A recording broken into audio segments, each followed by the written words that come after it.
So, in the 6th year of the Hijra, something huge shifted for the new state in Medina. I mean, the days of just barely surviving, of constantly reacting to threats that could wipe you out, they were over. A whole new era of proactive, strategic security had just begun. Okay, let's jump right in and see how a state goes from playing defense to actually defining its own destiny. All right, so here's our game plan. We're going to look at 5 key areas. First, we'll talk about the new strategic mindset that really made all of this possible. Then, we're going to travel to the frontiers to see some pretty slick diplomacy in action. After that, we'll get into the art of military maneuver, then the constant vigilance you need to secure your homeland, and finally, we'll see how the state dealt with threats from the inside. So let's set the scene. Picture this. It's the 6th year after the Hijra. The biggest army you could imagine in Arabia, a massive confederation, had just tried to wipe out Medina, and they failed. Miserably. That failure? It was a total game changer. See, up until this point, the Muslim community was basically always on the back foot, just fighting for its survival. But with the total collapse of that siege, the entire strategic board was flipped. As the sources tell us, the Muslims could finally go on the offensive, no longer having to constantly look over their shoulder, worrying about their homeland. And this right here is the heart of the matter. The Prophet started a whole series of missions that weren't just about hitting back. No, this was about actively shaping the world around them. It was about taking out threats before they could become major problems and really planting Medina's flag, so to speak, all across the region.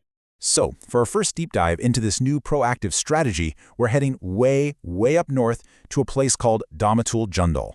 Now, this was the furthest the Muslim army had ever gone. We're talking right on the edge of the mighty Roman Empire, in a buffer zone controlled by Arab Christians from the Al-Ghaabah tribe. But before this mission even starts, something really personal, really powerful happens.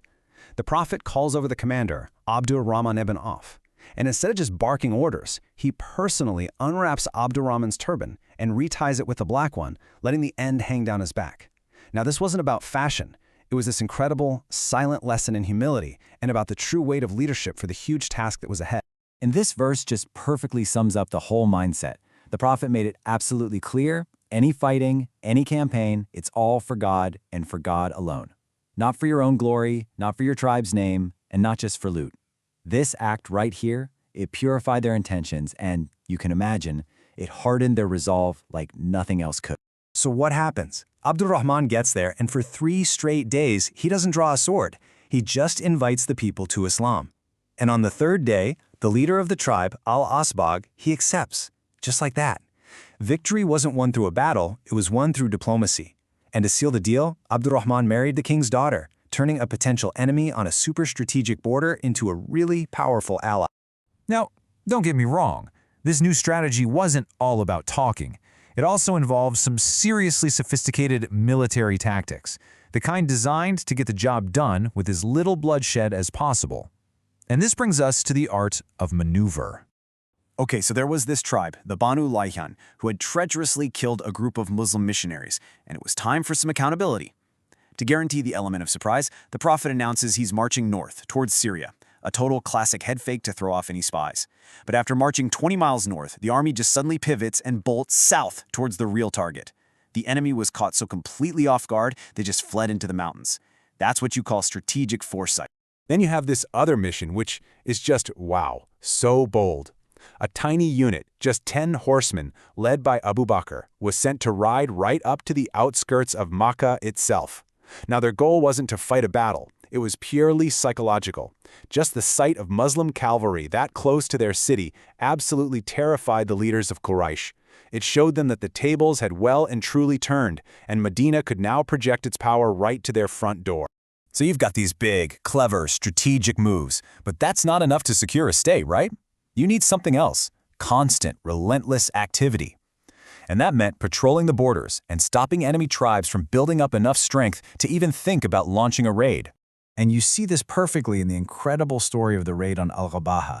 A hostile chief raids Medina's pastures, kills a shepherd, and steals a bunch of camels.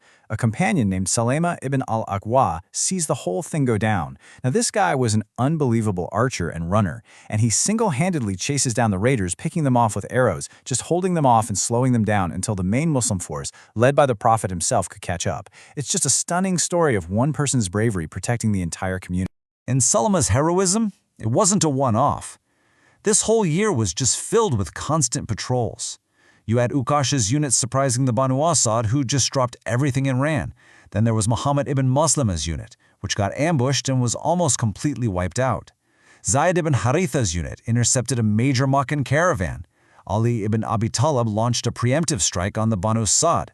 It was this non-stop mix of success, danger, and keeping constant pressure on anyone who was an enemy to Medina. And this wasn't just for show. The impact was huge. That one successful patrol by Ukash's unit, they brought back 200 camels. This was about more than just defense. It was about disrupting the economy and military power of hostile tribes, securing trade routes, and making sure Medina stayed stable. So we've covered diplomacy, strategy, and vigilance against all the external threats. But what about threats from within? A secure state has to be able to maintain justice and order inside its own borders too. And that brings us to a really serious and sobering incident. A group of men from Ukal and Uraina show up in Medina, and they say they're sick. The state shows them charity, gives them a shepherd and camels so they can have fresh milk as a treatment, but they betrayed that trust. Once they were healthy again, they brutally murdered the shepherd and stole the camels. It was just a shocking act of violence against the very society that had helped them. So when they were caught, this wasn't just handled as a typical murder case. It was classified under a very specific legal term, hiraba. And this is key.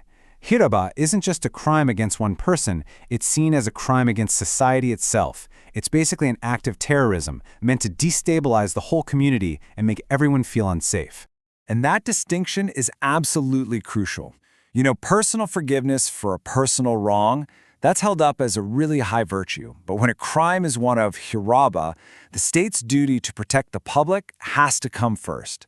The goal is to protect everyone, to deter anyone else from trying the same thing, and to make sure people can live their lives without fear. And the basis for this comes directly from the Quran, which lays out just how serious it is to wage war on a peaceful society. It outlines these severe consequences, making it crystal clear that public security is of the absolute highest importance. The punishment was a direct requital for the sheer brutality that they had shown. But here's the thing. Even with that really firm line, the very next verse in the Quran opens a door for mercy. It says that for people who repent from these kinds of crimes before they're caught by the authorities, that punishment doesn't apply.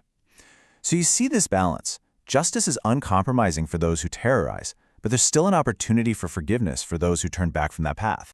When you step back, you see how all these pieces fit together.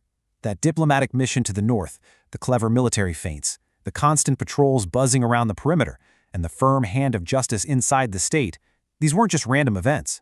They were all part of a single, powerful vision to build a stable and secure state where people could finally live in peace. And that really leaves us with something to think about. As we watch this state grow and secure itself, it makes you ask a pretty fundamental question about any government, back then or even today. What is the real point of all that power? Is it just for expansion? Is it just about security no matter the cost? Or is it to build a foundation of justice, where a society can actually truly flourish?